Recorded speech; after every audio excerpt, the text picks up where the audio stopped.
গাজীপুরের Rajendrapur rail station এলাকায় ঢাকা থেকে ছেড়ে আসা ময়মনসিংহমুখী তারাকান্দিগামী যমুনা এক্সপ্রেস অন্তনগর ট্রেনের একটি কোচ লাইনচ্যুত হয়ে পড়ে। এতে ময়মনসিংহের সাথে ঢাকার রেল যোগাযোগ বন্ধ হয়ে যায়। বৃহস্পতিবার সন্ধ্যায় জয়দেবপুরের রেলওয়ে স্টেশনের মাস্টার মাহমুদুল হাসান এই তথ্য দেন।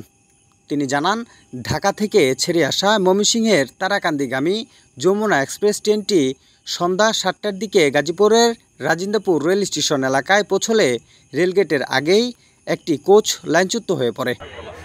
ভেঙে যায় 40টি স্লিপার।